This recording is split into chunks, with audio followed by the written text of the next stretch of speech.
HMI Garut laporkan pungli dan dugaan korupsi dana BOS, desak kejaksaan bertindak tegas.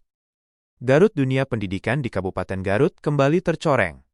Himpunan Mahasiswa Islam HMI Cabang Garut melaporkan dugaan praktik pungutan liar, pungli, dan penyalahgunaan dana bantuan operasional sekolah BOS, yang diduga melibatkan oknum pengawas kecamatan hingga pihak di Dinas Pendidikan Garut.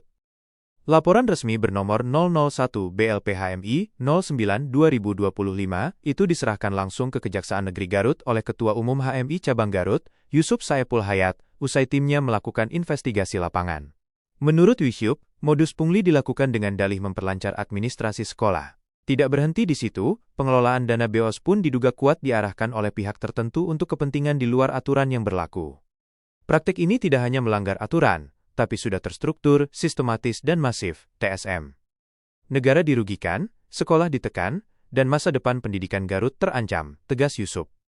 Himpunan Mahasiswa Islam HMI mengaku telah mengantongi dokumen, kwitansi pembayaran, laporan keuangan sekolah, hingga catatan investigasi lapangan yang menguatkan dugaan adanya manipulasi data, serta upaya menghilangkan barang bukti. Fakta-fakta tersebut kini resmi diserahkan ke pihak kejaksaan. Kami tidak main-main. Semua bukti sudah ada. Tinggal aparat penegak hukum berani atau tidak membongkar jaringan pungli dan penyalahgunaan BOS ini, ujar Yusuf menantang.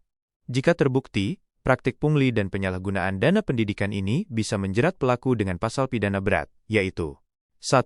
Undang-Undang Nomor 31 Tahun 1999 Jungto Undang-Undang Nomor 20 Tahun 2001, Tindak Pidana Korupsi, Pasal 2 dan 3, tentang penyalahgunaan kewenangan hingga merugikan negara, dengan ancaman pidana minimal 4 tahun penjara.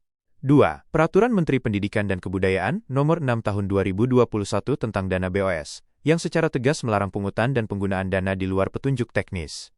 3. Instruksi Presiden Nomor 2 Tahun 2022 tentang pemberantasan pungli, yang menempatkan pungli sebagai pelanggaran serius dalam pelayanan publik, terutama sektor pendidikan.